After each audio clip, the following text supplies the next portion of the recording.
Hi, it's Kevin from the awareness.website, and we've got this week's continuing Classroom Classics video for you. And of course, you know the move we're working on is going to be diagonal single whip. And we got a few other things. We had a comment from one of our viewers that I wanted to address. It led me to a little bit of experimentation, and so I kind of noted a few points that are very common things that we're going to address with the carry tiger mountain and the cross hands move. So hang in there, we'll be right back. Lots of stuff to cover.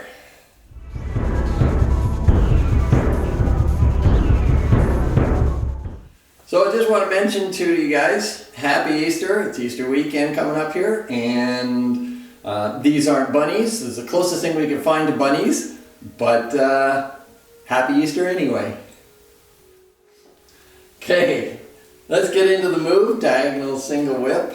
But before we do that, I want to talk about a couple other things that are going into the diagonal single whip. There's a couple of details that I'm pretty sure are causing a few people problems. I've noticed in the class we got going here, there's a few people have a little bit of problem doing some of the pivots and the turns, and I think we might be able to address that a little bit.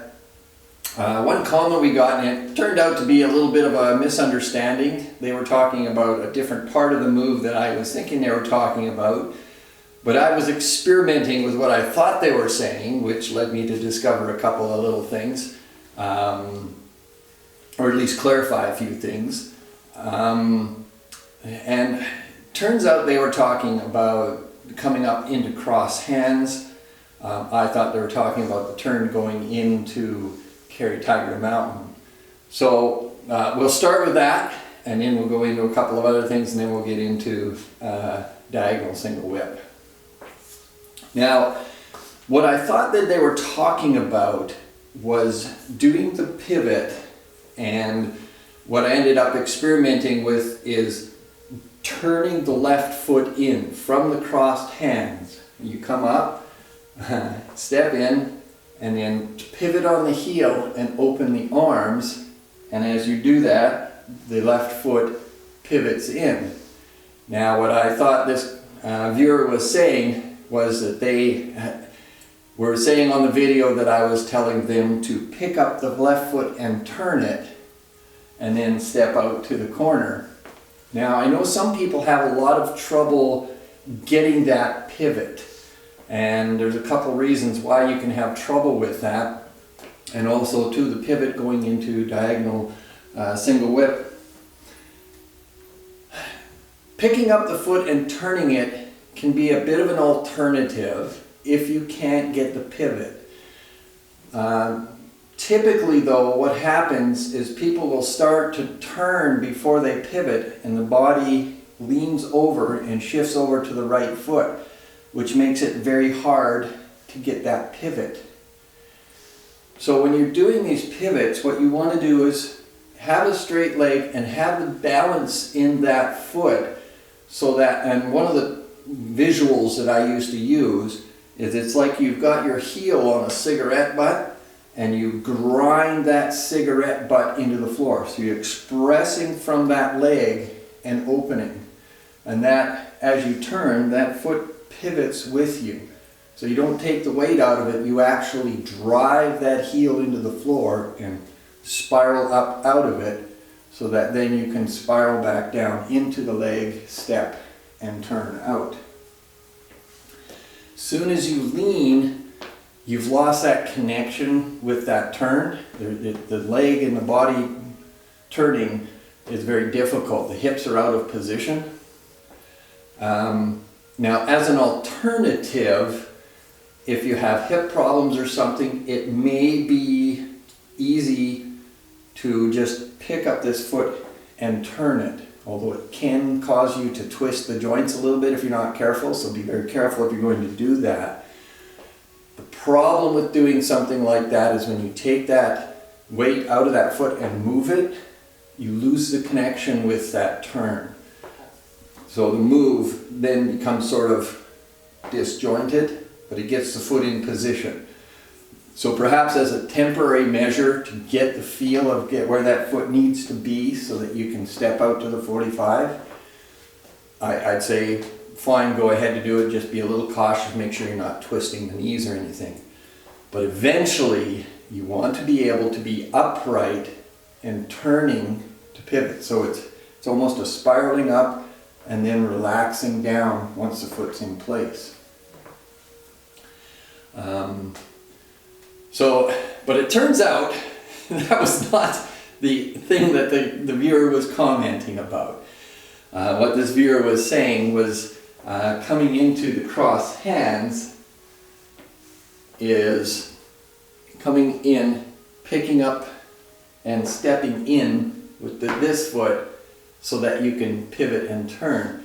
What was happening is they were keeping the feet wide and coming up and then having a lot of difficulty turning because the feet are way too wide. On the cross hands, when you come down, you want to bring the right foot in so the feet are parallel about shoulder width.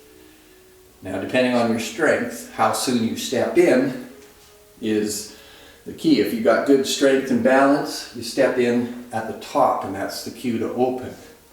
If you need to get your feet under you sooner, then you can step in right away, push up, and then turn and pivot. So the timing of that step will depend on your strength and everything.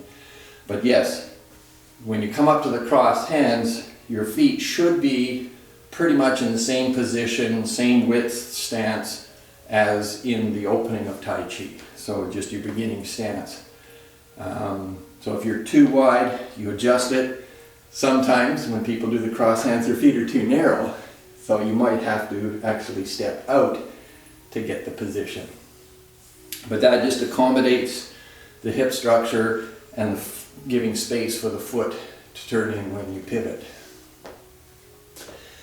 So, all that being said, let's get into diagonal single whip, and those same ideas of pivoting apply in the diagonal single whip when you're going into it, and all the regular single whips and a bunch of other moves as well. So this will be a good thing for you guys to pay attention to.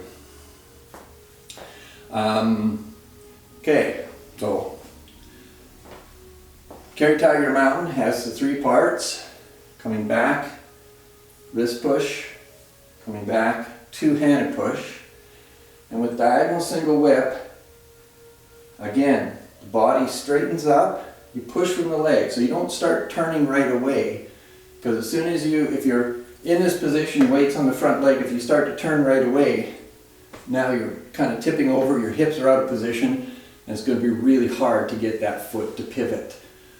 So the key thing here is when you extend out, you express with the arms. You want to push with that front leg, drop the elbows, get the body coming upright so that the leg straightens, and then turn the body. The hands stay in front of the body, and again, the foot pivots with the turn. So this is an expression out with a two-handed, two palms, just like this. Turn, pivot, and express in the direction. So this will be the same direction that you started the set with. You'll relax into that leg. The arms drop down. It's almost like just gently pressing down like a Donu. You're going to move the left foot over to 45 degrees from this foot. And then you push from the right foot, and the wrists turn and push to the side with sort of a T shape. Don't lift the elbow up too high. Keep the elbows down and just turn the wrists to press the palms out. The body faces to the 45, just like we do with whip to one side. Same foot position as whip to one side. It's just the hands are pushing in line with the right toe, and the body is turned in line to the left toe to the 45. And this is the first part of diagonal single whip.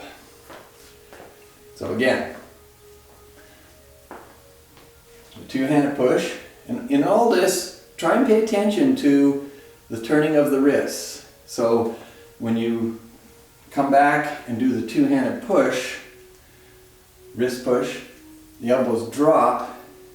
As you push, the wrists, the palms turn forward and express out. When you straighten up and drop the elbows, the palms are forward.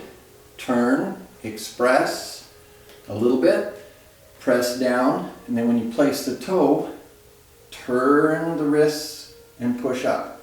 So again, this timing is expressing out as you stand. So you get to the top, and when you get to the top, that'll be the cue to do the 90-degree step. Notice, from this angle, I don't turn when I step. Step first. So notice I just relax, put the foot out, just a walking step. It's not a big step. You're not stepping out like you do in brush knees or anything. You're up here on the right leg. You just relax, move the left foot over, and then drop the elbows and turn over the left toe. So your balance gets to that toe, and it might turn a little bit to the left side, past that toe. The body turns there, the arms can go over a little bit, not too much, but again, the wrists turn forward, the palms turn forward and express with a two-handed push. This is the part that I call the wiggly move. When I first learned this, of course I was really loose and just totally out of control and all over the place. And I used to just sort of wiggle my way through it. So I used to call this the wiggly move. And I'll tell you a little bit story about this later that helped me to understand the strength in this move. It was in my first workshop with Mr. Moy, and he had a translator there, and it was quite phenomenal. But let's continue on with the move, and then we'll get to the story. So, two-handed push, palms out, straighten up, pivot, turn the body and pivot, express, press down and relax into the right leg, place the left toe at 45, push out to the side. Not a big push, just a rounded kind of push. Step 90 degrees. Don't turn yet, relax the weight, put the foot out, drop the elbows, turn the palms forward. So this is the same kind of light expression. You're not expressing the arms way out, just a light expression out. Then you're going to step to the right 45 degrees. Same thing, don't turn as you step. Just bring this foot, relax the weight, put the foot forward, and then turn forward, making another T. And let the arms express. Don't push them out, but just let the wrists turn and let the arms express out. And then the weight will go into the right leg. Okay? Let's go through the whole thing. So, two-handed push, drop elbows, straighten up, turn the body and pivot, express, sit down into the right leg and press down a little bit, place the left toe, push up. Step to 90 degrees, drop the elbows and then turn. Step to the 45 degrees, drop the elbows, turn the wrists and express to the 45. So again, the hands are pressing out or expressing out in front of the body, not off to the side. So let me turn a different direction here, and you'll see that when if I go from this direction, I'm going to come all the way around, express, press down, place the toe at 45, express out to the side. So see, I'm not extending out too far, just a gentle, rounded expression. Step 90 degrees, drop the elbows and turn. 45 degree step, drop the elbows and express. Do that again in this direction. Turn the body, express, sit down, place the toe at 45, push out. 90 degree step, drop elbows, turn forward. 45 degree step, drop elbows, turn the palms forward. So very simple. If you get really loose and going, when you come from here,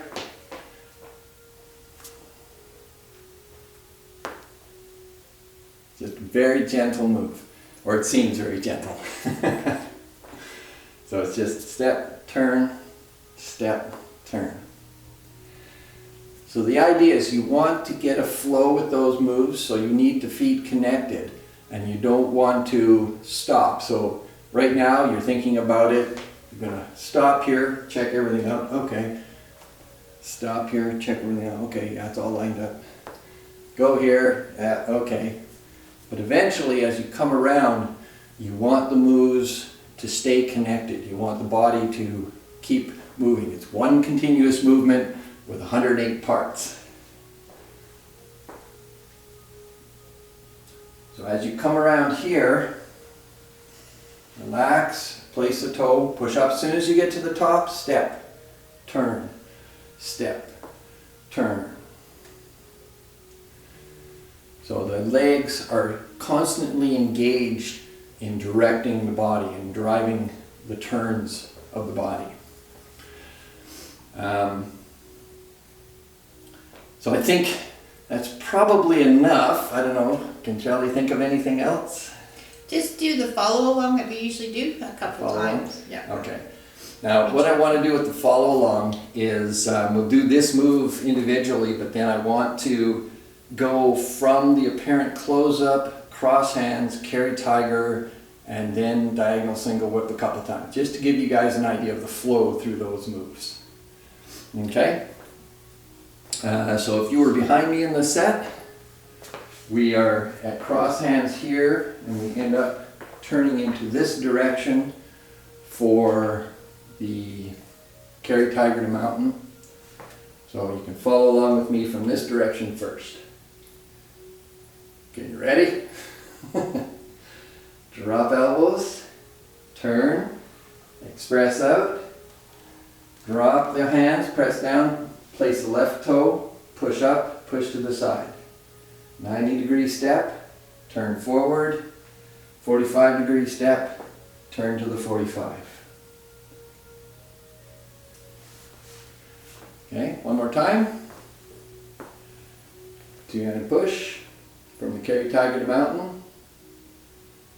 Drop the elbows, straighten the body up, turn and pivot. Grind that cigarette butt, stretch that heel back, drop down, place the toe at 45, push to the side. 90-degree step, drop the elbows and turn forward. 45-degree step, turn the palms forward and express. A rounded expression. One more time. Two-hand push. Again, push with the leg, drop the elbows, straighten the body up so the leg is straight, turn and pivot on pushing the heel back. Relax into the right leg, place the left toe, push to the side, turn the palms out. 90 degrees, turn forward. 45 degrees, turn to the 45.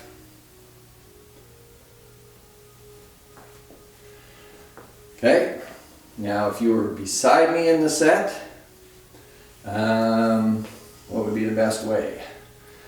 I think maybe, if we're here, you'll end up behind me. So if we're doing the two-handed push in this direction, so you're facing away from me to start with this one, so just listen to my voice. So drop the elbows, straighten up, turn 45, or the other way, sit down, place the toe, push out. 90-degree step, turn forward, over that left foot, step to the 45, turn over the 45-degree and express. Okay, so again to that corner, two-handed push, drop elbows, straighten up, turn, grind that cigarette butt out, express, press down, place the left toe at 45, push up. Step 90, turn over the left foot, step 45, turn over the right foot.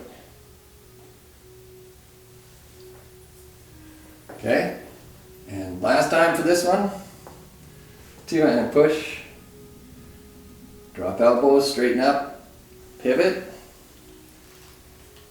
relax down, place the left toe, push up, and as soon as you get to the top, step out, turn. Step first, turn.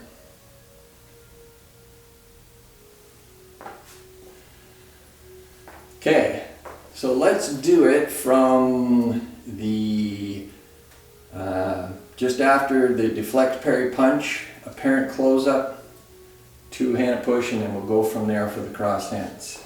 So we'll go from this direction here.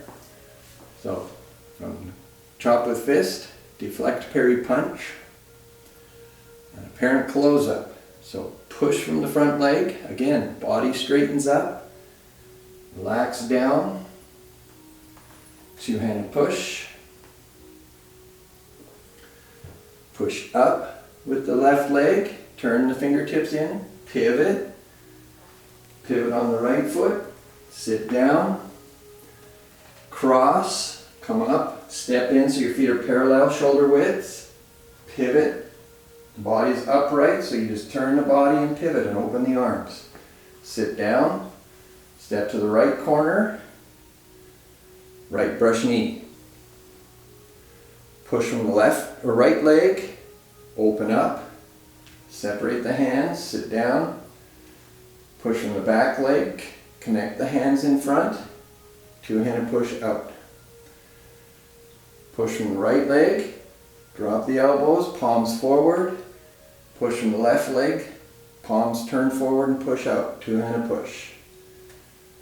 Push from the right leg, drop the elbows, straighten the body up, turn the body, palms stay pushing out in front of the body, drop down into the right leg, step to 45, push to the side. 90-degree step, drop elbows, turn forward, 45-degree step, express out to the 45. So these angles, you start to see how they become fairly important to setting up the next move and making it more comfortable for the body to move. So let's do it one more time. I'm getting some finger things, so we're about to run out of time on the camera here. So deflect, parry, punch, apparent close-up, two-handed push, push up, pivot on the heel, pivot on the toe, sit down, cross, step in, pivot and open, turning the body. Step to the right corner, right brush knee, push, separate the hands, open,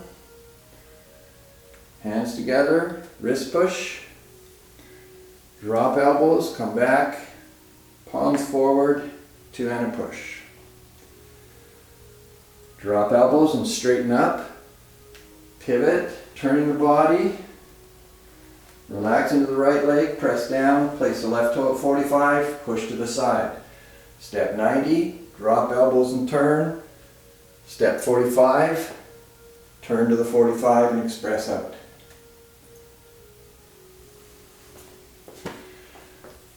I'm getting the 5-minute signal, I think. So I'm going to tell you the quick story about how I got introduced to the wiggly move, or not to make it quite so wiggly. Manlock was the translator, and I went up to him at this one workshop. This is the first workshop that Mr. Moy did in Calgary. It was 1985-ish. And Manlock was doing some crazy things, and I mean, just really strong Tai Chi with this fellow. And I went up to him, I said, Manlock, I just don't get this move. You know, after this diagonal single whip thing, and didn't realize that this was part of diagonal single whip. But I said, I just don't get it. What's the point of this? It makes no sense. You just sort of wiggling around. And he looks at me, and he comes up, and he steps forward, and he grabs me by the arm. So I'm going, ugh!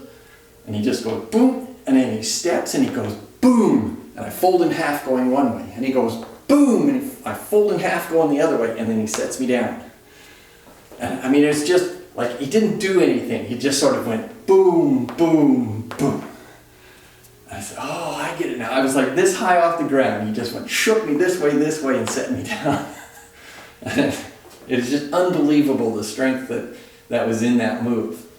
So after that, I started to feel for the connection of that move, of the turn that's involved in expressing with that move. So I don't recommend you grabbing people and trying to shake them like that, but do try and feel the connection. Do try and feel the timing of those moves, of that particular move, of that particular sequence, because it's very good. And once you start to get it connected with the legs, it really starts to exercise the lower spine, and if you can really relax and let the spine turn and the arms express with that turn, it'll really start to benefit the body. Pay attention to the foundations, the principles. Like us on Facebook, check out our website, subscribe to our YouTube channel. Take care, and we'll see you again with the next move. Bye.